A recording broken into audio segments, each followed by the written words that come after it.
Chapter number 9, Medieval India, page number 90. After a period of confusion, Harihara II was succeeded by Devraya I, and early in his reign there was a renewed fight for the Tungabhadra Doab.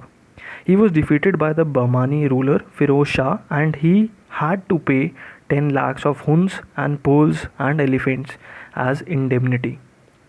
He also agreed to marry his daughter to sultans, ceding him to the dowry Bankapur in the Doab in the order to obviate all future dispute.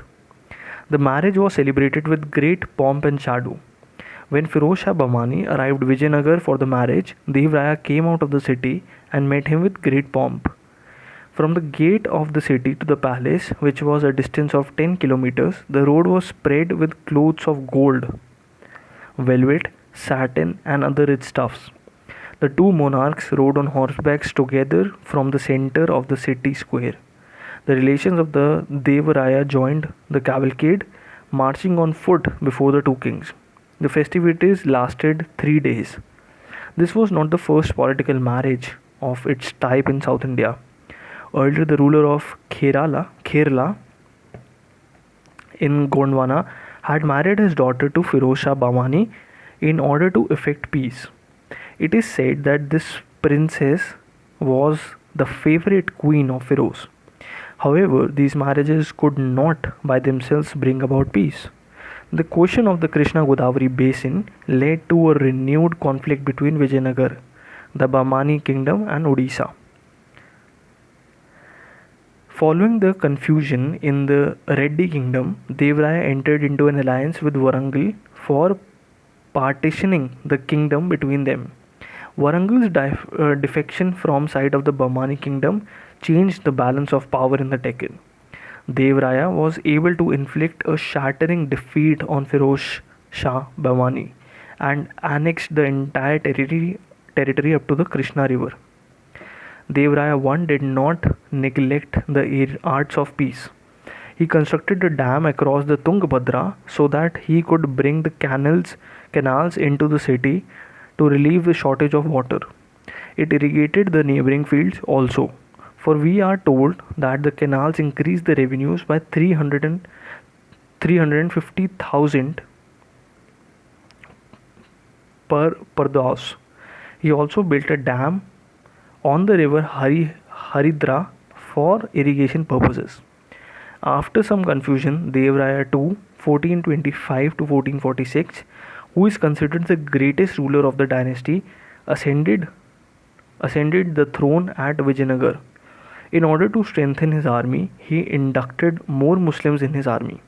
According to Ferishta, Devraya II felt that the superiority of the Bahmani army was due to their sturdier horses and their large body of good archers.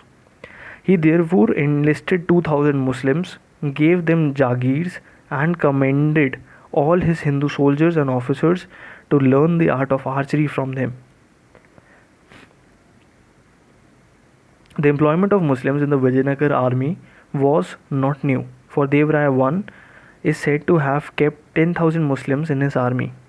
Ferishta tells us that Devraya II assembled 60,000 Hindus well skilled in archery, besides 80,000 cavalry and 2 lakh infantry. These figures may be exaggerated. However, the collection of large cavalry force must have put a strain on the resources of the state, since most of the good mounts had to be imported, and the Arabs who controlled the trade charged high prices for them. With this new army, Devraya II crossed the Tungabhadra river in 1443 and tried to recover Mudgal, Bankapur, etc., which were south of the Krishna river and had been lost to the Bahmani sultans earlier.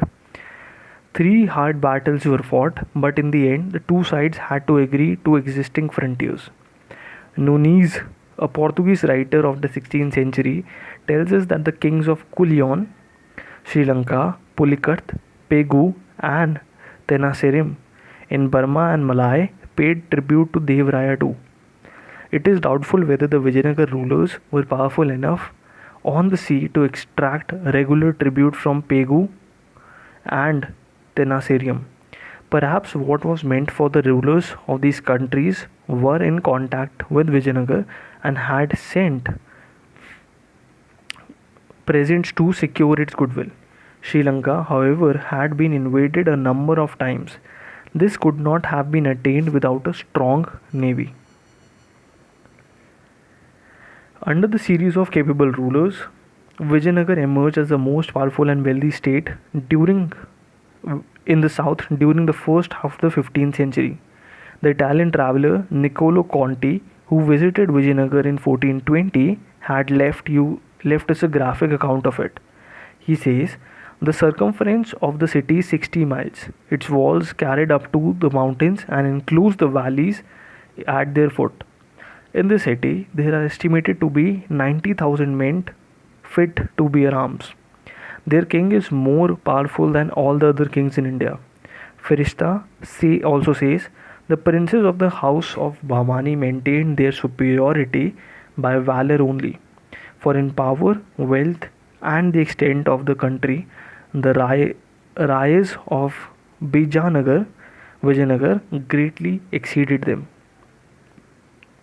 Thank you everyone for tuning in. In the next part, we'll start with the last paragraph on page number 91. Thank you. All the best for exams.